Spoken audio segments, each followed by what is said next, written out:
మన మీటింగ్ అయిపోయేదాకా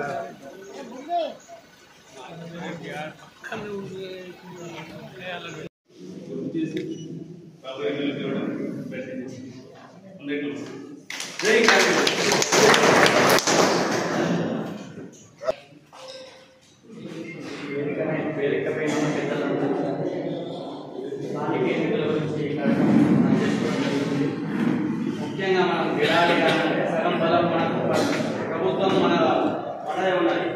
ముఖ్యంగా ప్రజలకు ఏం బాధ్యత అంటే ప్రభుత్వం మనది ఉన్నాయి. మనం సీఎం నుంచి వచ్చే చెక్కులైనా ఇంకా ఎల్ఓసీలైనా కళ్యాణ లక్ష్మి చెక్కులైనా వివిధ మనం ప్రభుత్వం నుంచి వేసుకుంటున్నాం. అవి ముంగడికి ప్రజల ముంగడికి తీసుకుపోయి ప్రభుత్వంలో క్యాండిడేట్ ఇప్పుడు జెడ్పీటీసీ ఎంపీటీసీ సర్పంచులు వార్డు మెంబర్లు ప్రభుత్వం నుంచి కాంగ్రెస్ పార్టీ గెలిస్తేనే ఇంకా డెవలప్ చేసుకున్నాం. ఈ 10 ఏళ్లలో ఏం జరగలేదు. విలేజ్లలో ప్రతి 10 ఏళ్లలో హామీలు ఇచ్చారు ఉన్నాయి. అక్కడికి పోయి కొన్ని మనం హైలైట్ చేయాలి. సర్పంచ్కి ఇది చేస్తాడు విడిచిపెట్టిండు, ఎంపీటీసీకి ఇది చేస్తాడు అంటే ఎంపీటీసీలు సగం చేయలేరు. అట్లా మన అలా వైఫల్యం మీరు ఇచ్చిన 3 పేర్లు 4 పేర్లు వీళ్ళకి తెలుస్తారు. నాకేం అభ్యంతరం లేదు అవన్నీ పేర్లు తప్పు మీరు ఇవ్వడానికి ఇబ్బంది లేదు. కానీ ఎట్టి పరిస్థితుల్లో మనం గెలవాల్సిన అవసరం ఉంది. కపిలాపూర్లో ప్రత్యర్థులకు సంబంధించిన వాళ్ళు ఎవరు వస్తారో ఆలోచించాల్సిన అవసరం ఉంది.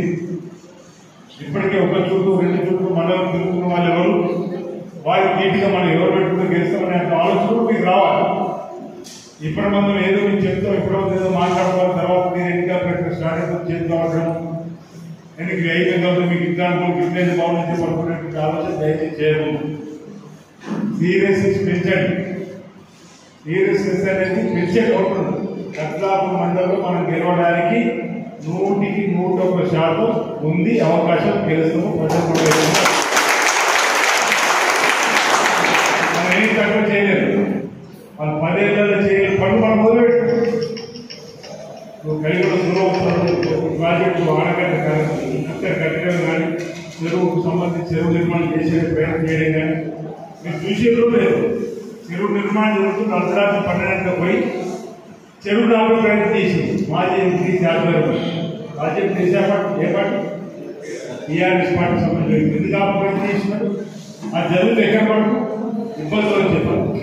కాబట్టి దయచేసి అందరూ కూడా రాళ్ళవాళ్ళు మిమ్మల్ని కూడా నిర్దేశించారు. రాళ్ళవాళ్ళు మిమ్మల్ని కూడా నిర్దేశించారు. సరే మళ్ళీ ఒకసారి తెగి మన తగ్గిందని ప్రకృతి నిర్ణయం ప్రయత్నం చేసి చేసిన అవకాశం. అంటే నేను ఏం చెప్తున్నట్టు రైతులకు ఉపయోగపడే కార్యక్రమం. గంభీర్పూర్ చాలా పెద్ద గ్రామం, దానిగాడ చాలా పెద్ద గ్రామం.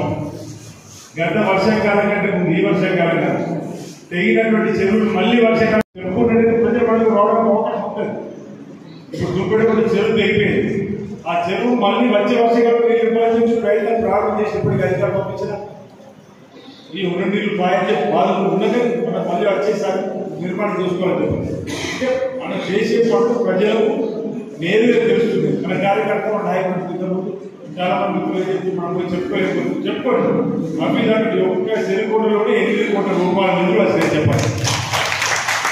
ఆ చిరకాల బాధ్యత సబ్సిడీ చేసినాం, మోసాలు సబ్సిడీ చేసినాం. 220 తీసుకొచ్చిన మీకు అర్థం అనేక సందర్భం 220 ఉమ్మడి కరీంనగర్ జిల్లాలో 3వ 220 సబ్స్టేషన్ కట్టడం చేసింది. విషయంలో ఉంది ఒకటి విషయం రాబోయేటువంటి పెళ్లిలో పేరెంట్లో చూసిన ఎంత పెద్ద సబ్స్టేషన్ విషయం పోయినప్పుడు చూడండి. తర్వాత కోనాపూర్ పేమెంట్లు ఉంది. తర్వాత మన దగ్గరే ఈరోజు 220 సబ్స్టేషన్ వచ్చింది. ఈరోజు మనం ఇంచుమించు 12 సబ్స్టేషన్లు మంజూరు చేసుకున్నాం. మన ఈ నియోజకవర్గానికి రుద్రేలు 130 కూడా వచ్చింది. పక్కనే మీరు ఇక్కడ 220 నుంచే లైన్ పోతుంది. 220 నుంచే ఇక్కడ లైన్ పోవడానికి 12 కోట్లు పెట్టుకున్నాం. మొత్తం 45 కోట్లతో సబ్స్టేషన్ మంజూరు చేసుకున్నాం. నేను ఎందుకు ఇవాళ చెప్తుంటే ఇన్ని చక్కటి అవకాశాలు మనం చేసినాం. స్పెషల్ డెవలప్మెంట్ ఫండ్ ద్వారా అనేక పనులు ఇచ్చినాం. కొన్ని గ్రామాల పనులు చేస్తలేరు. ఈ చేతి ద్వారా పనులు ఇచ్చినాం. కొన్ని గ్రామాల పనులు చేసుకోలేవు. ఎస్సీ ప్లాన్ వచ్చింది, పని చేసుకుంటలేరు.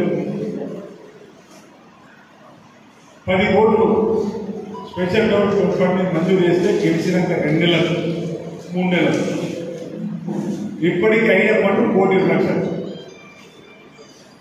అంటే 8 కోట్ల పైచలకు పనులు మొదలుపెట్టారు. మన రేవంత్ రెడ్డి గారు, ముఖ్యమంత్రి గారు, డిప్యూటీ సీఎం మనం ఏదైతే స్పెషల్ డెవలప్మెంట్ ఫండ్ ఇచ్చినా పనిచేసిన కార్యకర్తలు చేసాం కాబట్టి 5 కోట్లు రిలీజ్ అవ్వాలి. నాకు ఫోన్ వచ్చింది, నేను పంపిస్తే 1 కోటి లక్షలు మంజూరు కావడంలో మాకు మంజూరు కాబట్టి మేము చేసుకుంటామని చెప్పాలి. మంజూరు వెళ్ళడం మొదలుపెట్టారు. ఇంకా ముదురాజు మాట ఇచ్చిన ఒకరిగా కొట్టించారు. మనం మొదలుపెట్టుగా ఇంకా ఇస్తానా పని మొదలుపెట్టారు. ఎందుకు ఉంచాలి నాకు అర్థమైంది. అన్ని ఆది శ్రీనివాస చేయడం నాకు అభ్యర్థి గౌరవం పంపిస్తాను, కానీ గ్రామం ఏమి పనులు చేసే కాంట్రాక్ట్ రోడ్లు చేసి పంపిస్తాను. పిలిపించే పని రాదని చెప్పినప్పుడు ముందు పోతే నేను ఏం చేయాలో అర్థమైంది. నేను మీకు వ్యక్తిగతంగా విషయం పెట్టిన ఏం చేసి పనులు మార్చి లోపల ఎవరు పని చేసి వాళ్ళు డబ్బులు పడతాయని చెప్పి విషయం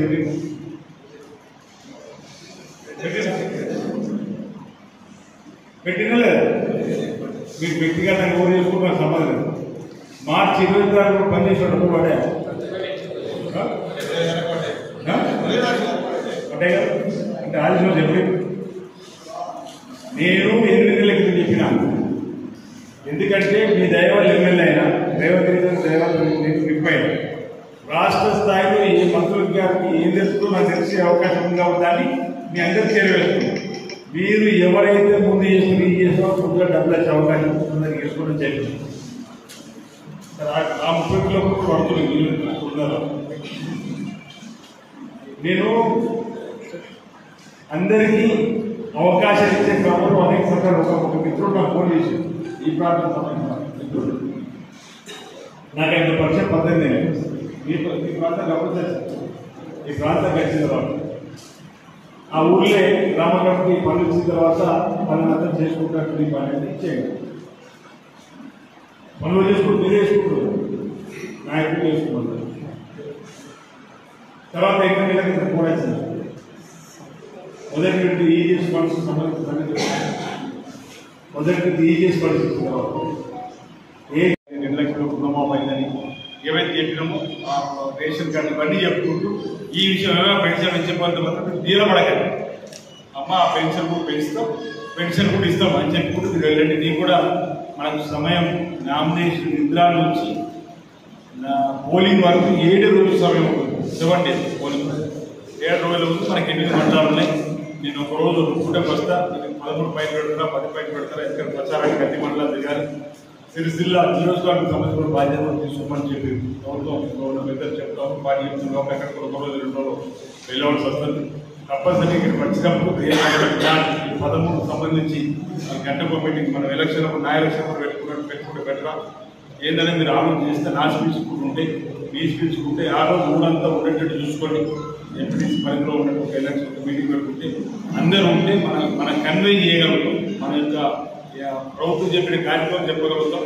డైరెక్ట్ వారితో మనం కనెక్ట్ కావడానికి అవకాశం ఉంది కాబట్టి ఆ రోజు ఆ కార్యక్రమం కూడా విజయవంతం చేసుకోవడం కోసం ప్రయత్నం చేయాలని చెప్పిన సందర్భంగా నేను పిలుపునిస్తూ నేనంటే సుదర్శన రాగానే ఎందుకు వద్దానంటే ఒక పద్ధతి విన్నాను. మీరు ఒకవేళ అనుకుంటే ఇబ్బంది లేదు, నాకు మీరు ఒక నిర్ణయం దగ్గర వెళ్ళి రావడం నిర్ణయం తీసుకోవాలి చెప్పండి, మనకు చెప్పండి, నాకు ఎలాంటి అభ్యర్థం లేదు. ఎప్పుడు మాట్లాడడం మాత్రం బాగుంటుందని నా ఆలోచన. ఇప్పుడైనా ఇంకా గంట గంటతో ఇవ్వకపోతే గ్రామంలో నిర్ణయం తీసుకొని ఓకే మాట్లాడుకుంటే మనం బాగా మైక్ చేస్తాడు. ఇప్పుడు వేరే ఏ గ్రామం ఇంకా దయచేసి మన పార్టీ విలేజ్లో మండలంలో కానీ దయచేసి విడగొట్టుకోకుండా విడిపోకుండా 2 గ్రూపులు పెట్టుకోకుండా మీరే నిలబడాలనుకుంటే మీకు గట్స్ ఉంటే మీరు ఆ ఊళ్ళో సేవ చేసింది మీరు ఊళ్ళో లీడర్గా ఉంటే దయచేసి మన బృందం మన కాంగ్రెస్ కమిటీ ప్రతి ఊళ్ళో కాంగ్రెస్ అధ్యక్షుడు ఉన్నాడు, మండల అధ్యక్షుడు. దయచేసి రూల్స్ పెట్టుకొని ఇద్దరైతే పనిచేస్తాడు, ఇద్దరైతే సర్పంచ్ పనిచేస్తారని చెప్పి ఈ కూర్చుని పెట్టుకొని టాలెంట్ డిక్లేర్ చేసుకొని దయచేసి తిరగండి. కానీ నేను కాబట్టి ఊళ్ళో కాబట్టి అలుగులు ఈ చేసుకొని చేసుకోకండి. మనం ఇద్దరే వెళ్ళిపోతాం. ఇక్కడనే మనం వెళ్ళిపోతాం అంటున్నా, మన కుటుంబంలో మనం వెళ్ళిపోలేం కదా. అందుకే దయచేసి ప్రతి ఒక్కరికి గ్రామంలో అధ్యక్షుడు ఉన్నటువంటి కాంగ్రెస్ కుటుంబం కూర్చోండి.